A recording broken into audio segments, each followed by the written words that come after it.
Meus caríssimos irmãos, estimadas irmãs, com grande alegria estamos juntos nessa noite, juntamente com os nossos companheiros do NES, Dr. Alonso e Alonso, e também pela alegria de podermos compartilhar esse nosso assunto de hoje, o tema dessa noite, com os nossos irmãos da internet, os companheiros que nos acompanham pelos meios sociais. É uma alegria poder nos reunirmos em torno do Evangelho de Jesus, normalmente na proximidade do natalício do Cristo, quando nós estamos aproximando do Natal de Jesus, e então tornam-se oportunas as reflexões sobre a importância do Cristo na nossa vida, sobre a relevância do Evangelho de Jesus para todos nós. E cada dia que passa, a cada momento que nós estamos na Terra, que nós permanecemos na Terra, a Terra vai nos ensejando novas lições de vida, vai abrindo os nossos horizontes para patamares espirituais não pensados. Porque a vida vai nos exigindo, a vida vai nos cobrando, a vida vai nos tornando cada vez mais exigidos e nós vamos espiritualmente tentando responder aos desafios da vida. Nessa noite nós trazemos para a nossa reflexão o tema As Mãos do Cristo. O significado que tiveram as mãos do Cristo para a humanidade e o que significa para nós estarmos ao lado dele, também envolvidos no mesmo processo de criação de um novo mundo, de criação de uma nova humanidade, a partir de nós mesmos, das nossas transformações, das nossas modificações, daquilo que nos torna melhor todo dia, sejam as reflexões sábias, sadias, que vamos aos poucos aprendendo a fazer, sejam as reflexões provocadas pelas situações da vida, pelos desafios da vida, pelos fenômenos da vida. E no momento em que nós estamos vivendo uma pandemia mais desafiadora que isso, não tivemos uma outra oportunidade ainda. Então essa oportunidade é ao mesmo tempo desafiadora, mas é ao mesmo tempo, diríamos redundantemente, uma oportunidade rica, riquíssima de ensejos para todos nós. Temos nos revelado com certa frequência, ainda não com a frequência desejada, pessoas melhores, porque a pandemia, com as suas consequências, suas peculiaridades, com as incertezas, as dúvidas e as esperanças que todos nós vimos nutrindo nesses dias, nesses meses, nesse ano, ela tem nos ensejado exatamente isso, provocado dentro de nós revelação de qualidades que até então imaginávamos não ter.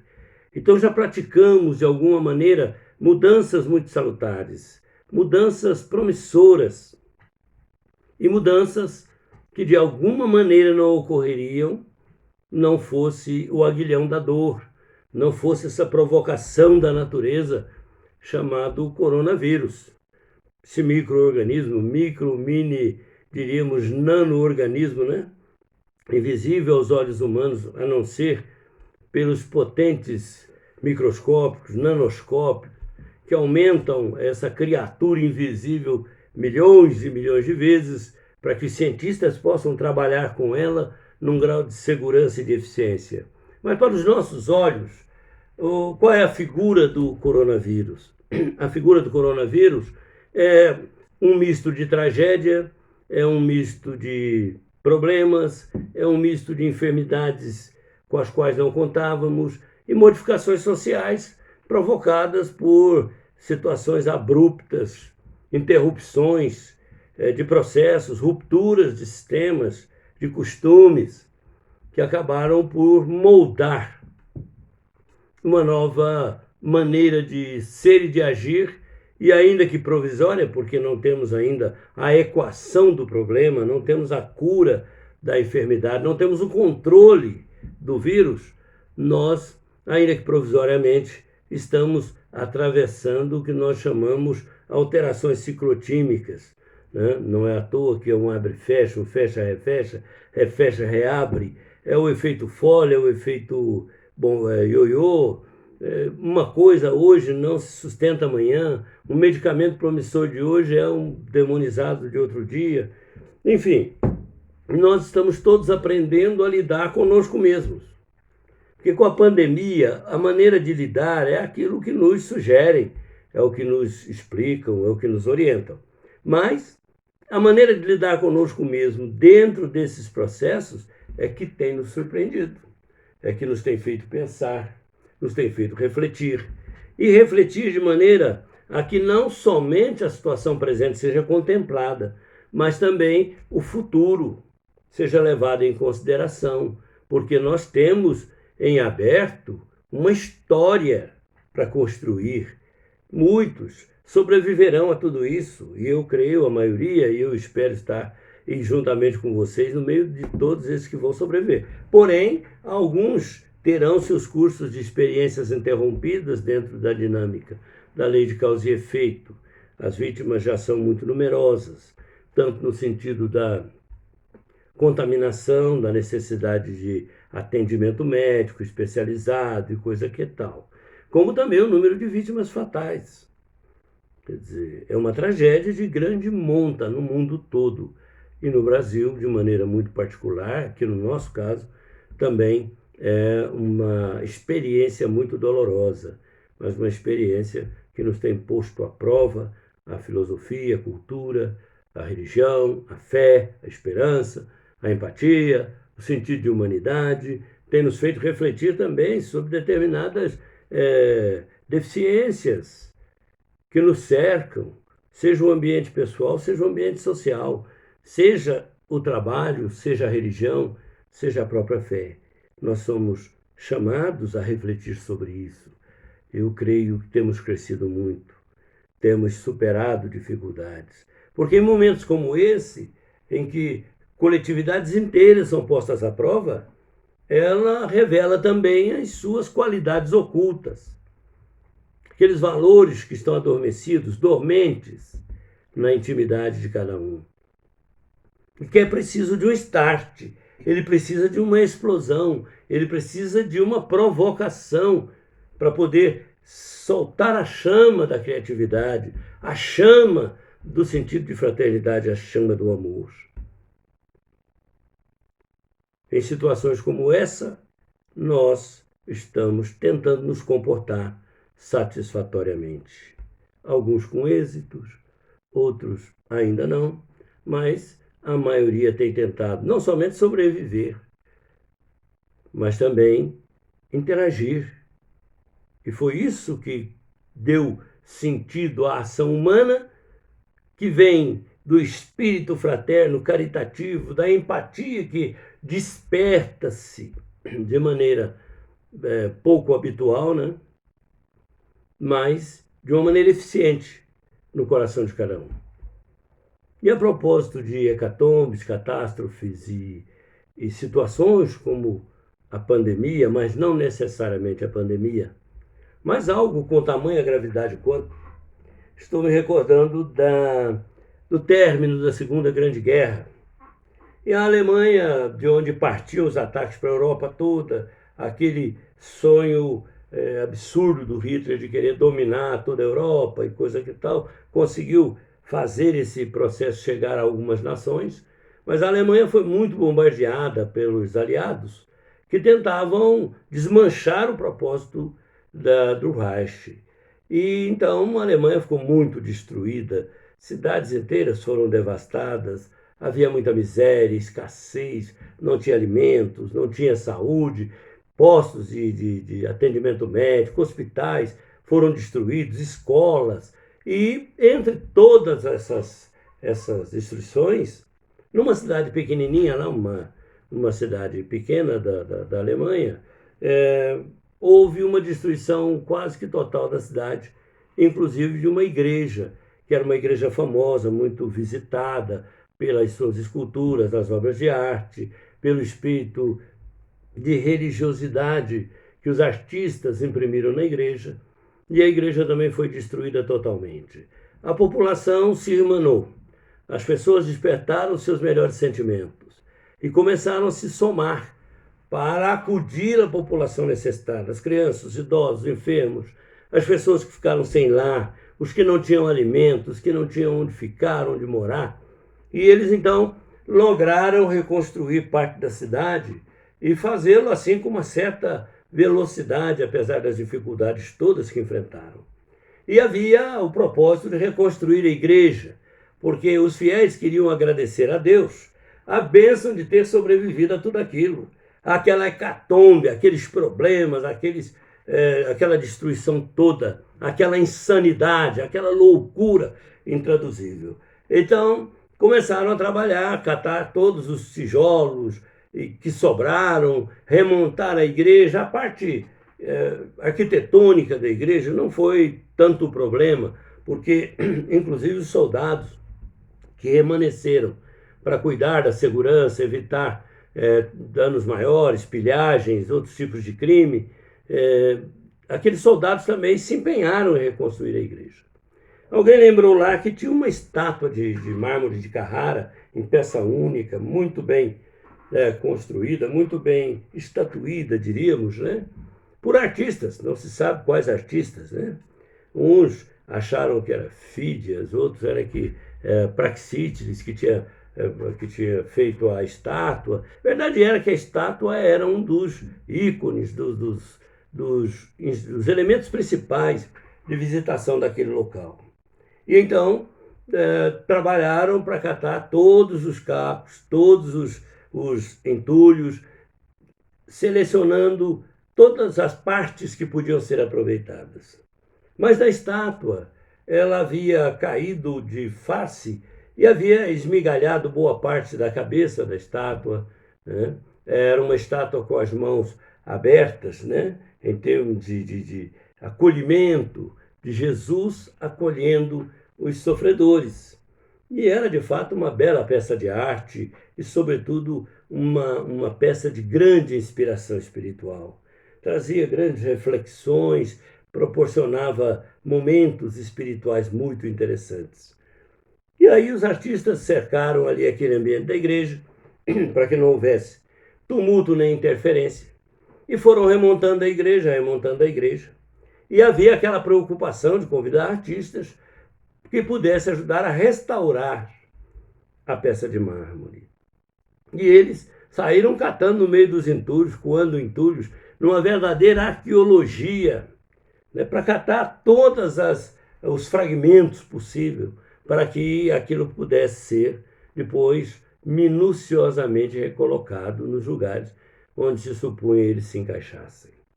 A estatuária ficou linda, atingiram um bom percentual de reconstrução. A obra de arte foi reconstruída de uma tal maneira que era preciso ter um bom olhar para poder perceber as colagens das peças, né? Que não ficava sobressalto, não ficava relevo, porque era tudo feito com muita dedicação e muito carinho. Porém, havia uma preocupação, porque não lograram encontrar as mãos do Cristo. E aí ficaram naquele dilema: como é que nós vamos fazer? Não havia referência. Hoje, se você pega uma estátua qualquer, famosa ou não, tem 1000 registros, tem fotografias, né? Livros que se reportam a elas. Então, as referências ajudam a reconstruir, a recompor, a refazer, se desfeitas forem. Porém, aquela não tinha nenhuma referência, não tinha nada que pudesse dar ensejo a uma reconstrução.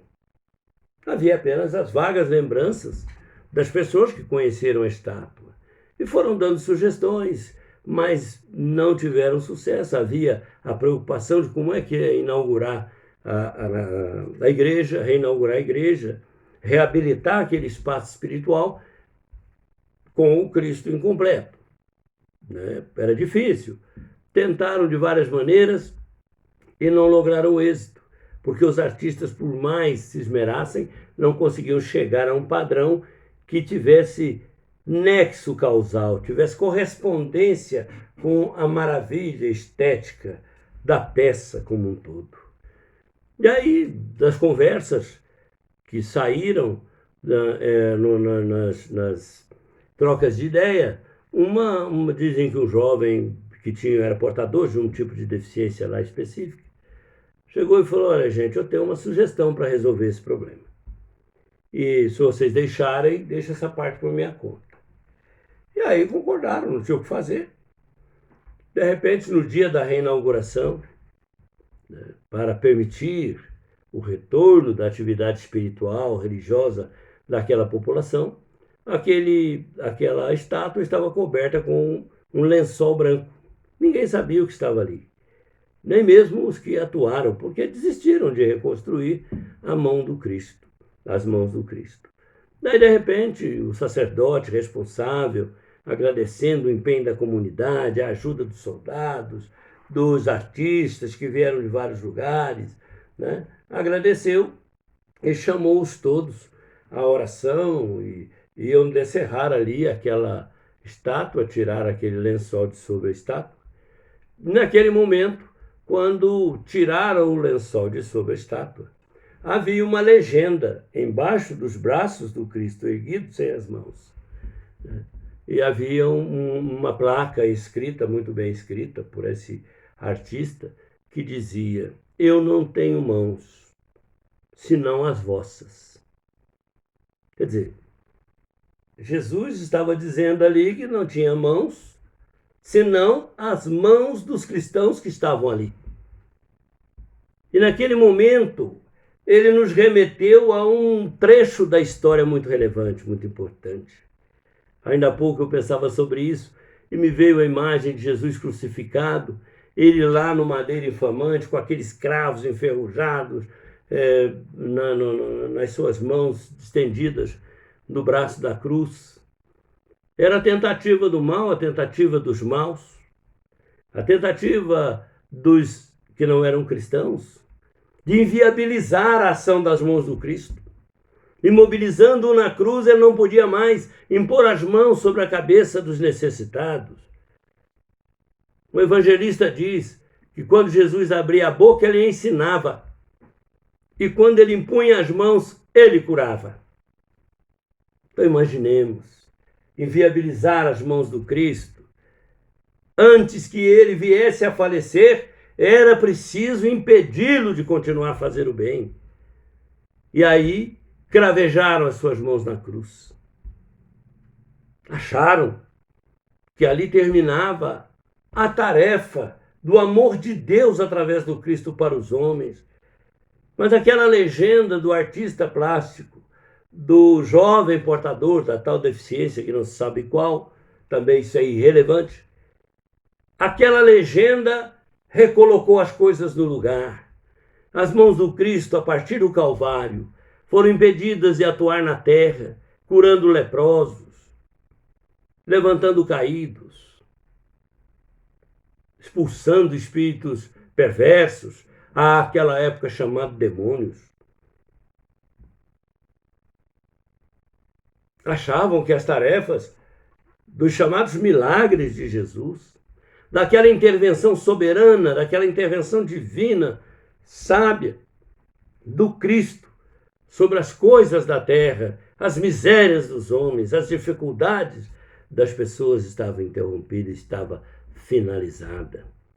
Mas eis que surgem as mãos dos que amam o Cristo, daqueles que creem que o Cristo continua sendo o caminho, a verdade e a vida. E essas mãos são as nossas. Nós somos chamados a substituir as mãos de Jesus desde a hora do Calvário. Poucos entenderam isso. Os que entenderam saíram a campo. Foram ao trabalho sob a inspiração do Messias. E hoje nós vivemos o divino encantamento com essa personalidade extraordinária que é Jesus. Esse espírito amigo, espírito companheiro, parceiro mesmo de verdade. Emociona-nos falar do Cristo. Imagine vivenciar experiências cristãs todos os dias. De que recheio serão feitos os nossos atos?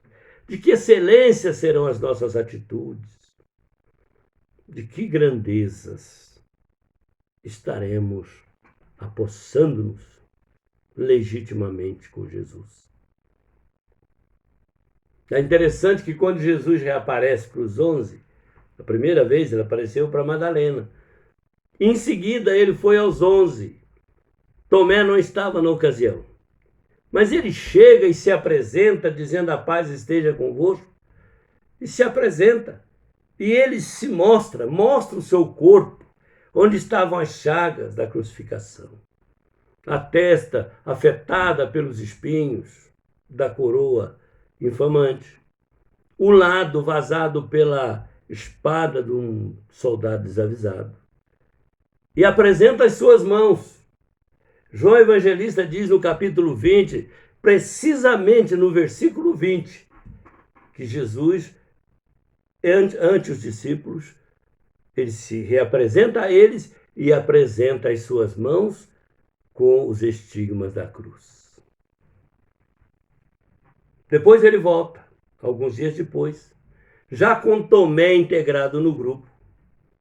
E Tomé tinha dito lá, quando os discípulos disseram que Jesus estivera com eles, Tomé duvidou, disse: se eu não ver, se eu não colocar a mão na chaga, se eu não colocar a mão no seu lado vazado, eu não creio. E Jesus chega preferencialmente para Tomé numa segunda ocasião e se apresenta e manda que ele toque as chagas da cruz. Por que Jesus apresentou as suas mãos aos discípulos? Qual foi a razão de Jesus ter chegado e apresentado as mãos? Emmanuel, no livro Fonte Viva, no item 176, ele nos fala que Jesus, apresentando as mãos aos discípulos, também implicou em adverti-los de que as mãos têm a precedência na feitura das coisas. E André Luiz diz: o coração inspira, o cérebro pensa e as mãos realizam. E até toma a liberdade de fazer uma leitura de um trecho do Fonte Viva ainda, e em que ele, através do Chico, ele nos esclarece que as mãos não são somente instrumento, né, para a construção das coisas da terra, das realizações abençoadas e luminosas. Mas as mãos também dão posição da nossa situação espiritual, tanto na terra quanto no plano maior, no universo. As nossas mãos falam por nós. Aquelas mãos divinas do Cristo que devolveram visão aos cegos, como nós acabamos de dizer, cura para a mulher hemorroíça, expulsou demônios do endemoniado gadareno, de Maria de Magdala, estavam agora cravejadas, estigmatizadas pelos cravos da cruz. A palavra mão, daí já é um raciocínio nosso, ela se insinua pela história, né? A história humana protagonizando o bem e o mal, narrando, ora uma história macabra de ações praticadas com as mãos, inspiradas por corações enfermos e pensadas por cérebros doentios, como também para o bem, nas mãos daqueles que seguem a trajetória traçada por Jesus e continuam fazendo o bem da maneira possível. E quando se faz o bem da maneira possível, é sempre a maneira suficiente. Porque de nós, a divina bondade não espera o impossível, nós não somos capazes, não temos essa competência para o dito impossível.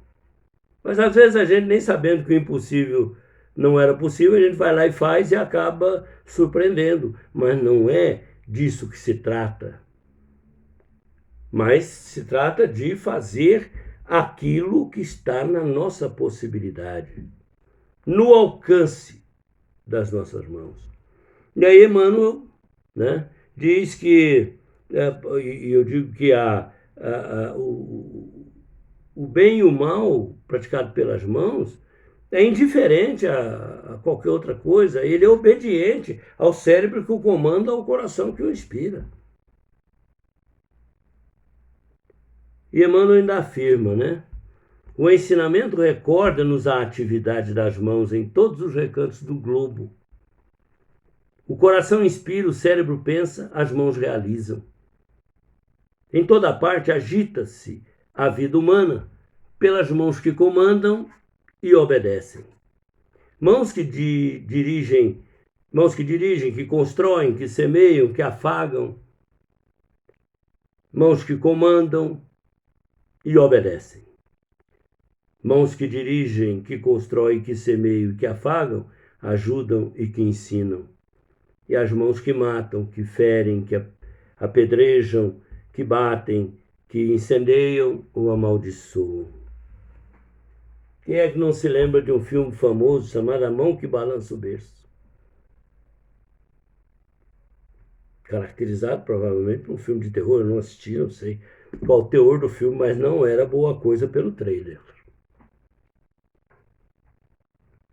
E nós vamos encontrar as mãos de Chico Xavier escrevendo páginas inesquecíveis, páginas imortais da espiritualidade para a Terra.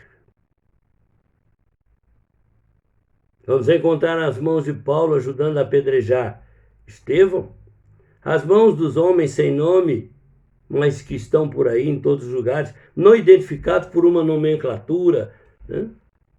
Mas identificados por a natureza de algum tipo de sentimento nefando. Aquelas mãos que estavam a apedrejar a mulher adúltera. As mãos que levantaram a filha de Jairo. As mãos de Jesus. Que trouxeram Lázaro do túmulo. Então as mãos obedecem aos nossos sentimentos. E Emmanuel trabalha o título dessa mensagem do item 176, em que ele diz que reparemos nossas mãos. Esse é o título da mensagem que ele comenta essas coisas. E ele faz uma indagação, ele propõe uma atitude. Reflete, pois, sobre o que fazes todo dia, cada dia. E aí aduzimos com as próprias mãos. Então, as mãos do Cristo são as nossas. Nós estamos aptos a realizar muitas obras em nome de Jesus com as nossas mãos impulsionadas pelas mãos do Cristo. Estamos aí nas portas do Natal. A pandemia mudou uma série de coisas, deslocou algumas, recolocou outras, mas nós estamos desafiados a fazermos o Natal, ajudar. Vai ter muita gente necessitada, tem muita gente necessitada. As estatísticas aí dos que controlam isso diz que estão diminuindo as doações. Interessante. A palavra mão refere-se à parte do corpo humano que mais aparece na Bíblia. Segundo os especialistas, mais de 1.530 vezes aparece a palavra mão ou relacionada. Isaías diz que Deus fez com as suas mãos a terra e com a mão direita fez o céu. Mas quando ele chama a ambos prestativamente se reúnem. Então, quando Deus chama a terra através dos céus para que nós trabalhemos o bem, para que nós façamos alguma coisa, é preciso unir esses dois lados. É levar a terra para mais próximo do céu através das orações, das ações do bem, da capacidade de perdoar, compreender, auxiliar, servir, desinteressadamente. E é preciso fazer os céus se aproximarem da terra, estabelecendo vínculos afetivos e espirituais. Para os que creem nos santos, os santos. Para os que creem nos bons espíritos, os bons espíritos. Para nós que cremos em Jesus, que comanda as hostes celestiais. Bastando dele se aproximar, ele faz a terra, o céu virar terra. Vinde a mim, vós que sofreis, estáis aflitos e sobrecarregados, eu vos aliviarei, disse Jesus. É a terra se comprometendo a descer, é o céu se comprometendo a descer a terra, quando a terra subir ao céu. Nós temos, nesse momento, um desafio muito grande, que é encorpar as nossas mãos nas mãos do Cristo. E fazer com que elas obedeçam uma disciplina moral e espiritual compatível com a bondade, o amor, a fraternidade de Jesus e a misericórdia, a justiça e a bondade de Deus. Tem uma frase de Emmanuel nesse livro, Fonte Viva, vou voltar a ela rapidamente, que ele diz assim,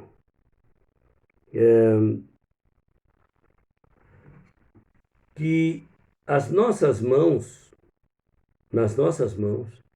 existem antenas espirituais poderosas. Antenas espirituais poderosas. Isso não é uma reflexão filosófica vazia, não. A gente imagina aqui, né? Antenas vivas, diz, né? Nas mãos. Antenas vivas. Quando alguém junta as mãos, como eu estou juntando aqui agora, num propósito de oração, é a antena viva, pulsando energia para as esferas mais altas. Quando eu aceno para alguém, cumprimentando, num gesto generoso, estou emitindo para ela, através das minhas antenas vivas das mãos, como diz Emmanuel,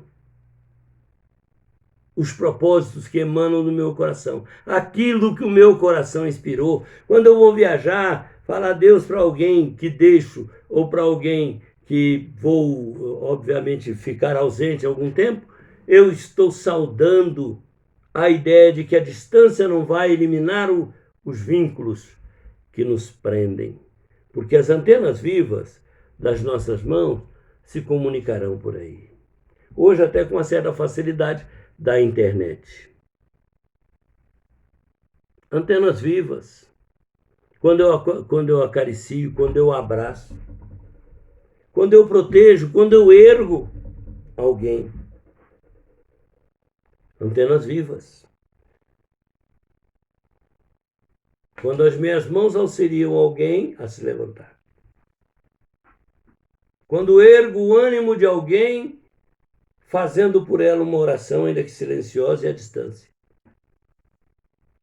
As minhas antenas vivas, segundo Emmanuel, estão se comunicando com os céus. Então, amados, a nossa reflexão de hoje é essa. As mãos foram exaltadas por Jesus. As mãos serviram para que se escrevesse a história mais bela de todas as histórias. A história do cristianismo ainda está para ser contada, com o respeito, a fidelidade e o amor que ela merece. As informações fragmentárias que nós temos já nos ajudam a tornar excelente uma vida que podia ser medíocre. Porque o padrão de excelência do amor do Cristo torna-nos melhores pessoas. Finalizo lembrando de um episódio do Dia de Ação de Graças nos Estados Unidos. A professora chamou os alunos e disse: olha, quero que vocês façam um desenho sobre o Dia de Ação de Graças, que represente, que simbolize o Dia de Ação de Graças, que foi inspirado nas colheitas, depois de períodos críticos de seca e falta de alimentos. Houve um ano de colheitas soberbas e aí então se criou o Dia de Ação de Graças, em que os vizinhos, familiares, pessoas se reúnem. Esse dia é comemorado nos Estados Unidos até hoje, no Canadá também. Então, quando a professora pediu que todos desenhassem, Douglas, que era um aluno um pouco mais, assim, tinha um certo retardo, não era aquele aluno que tinha condições normais de fazer os exercícios, mas fazia, porque era esforçado, porque tinha o cuidado amoroso da professora. E todo mundo desenhou caminhãozinho, árvore, pé de fruta, animais domésticos, né? Eles desenharam e o Douglas entregou para ela um desenho de uma mão. Mal desenhada, uma mão. E aí ela provocou os alunos. O que seria essa mão?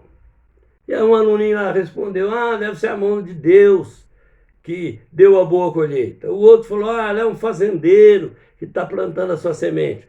E aí foram devaneando e tentando adivinhar. A professora, cuidadosamente, chegou próxima de Douglas, que se encontrava na sua carteirinha de escola, e ela perguntou para ele silenciosamente, Douglas, que mãos são essas? Que mão é essa? Ele virou e falou, professora, não reconheceu? Ela falou, não, é a sua mão. Ela falou, mas como? A professora lembra que várias vezes a gente ia para o recreio e a senhora botava a sua mão no meu ombro? Eu prestei atenção. E a sua mão é a minha mão que eu peço, que eu dou graças a Deus existir. É a mão que simboliza para mim a liberdade do conhecer, da valorização pessoal, do amor e do carinho de uma pessoa. Para mim, a sua mão é uma mão santa, uma mão abençoada. Poderia dizer que é a mão de Jesus. Em outras palavras, Douglas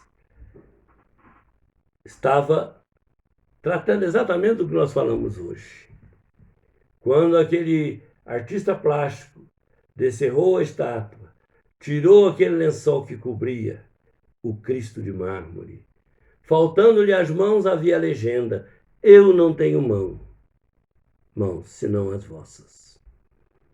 E é disso que se trata. 2020, um ano que demora a acabar, terminará daqui a pouco. Mas não acabarão as nossas esperanças de que 2021 será um ano de vitórias. Que nós seremos melhores pessoas. Que o mundo haverá de mudar, porque não poderá continuar como estava e como era. O que se espera do mundo e que o mundo oferece é muito diferente do que hoje está exposto. Foi por isso que Jesus disse que nós deveríamos procurá-lo quando estivéssemos com dificuldades, com aflições, mas que era preciso crer nele e ser como ele, manso e pacífico de coração. Então, nesse momento em que nós nos encontramos com Jesus, é como se ele, ainda no Calvário, com os cravos nas mãos, dissesse, minhas mãos estão impedidas, mas não as vossas. Queridos amigos, amigas, um prazer imenso falar com vocês. Espero que a nossa reflexão nos ajude e que seja aí o mínimo de proveito que se possa tirar. Já me considero satisfeito. Que Deus abençoe as suas, as minhas, as nossas mãos, as mãos do mundo, para que elas encontrem a utilidade do amor. Que Deus nos abençoe e nos dê a sua paz. Até um outro dia, se Deus quiser. Muito obrigado. Fiquem com Deus.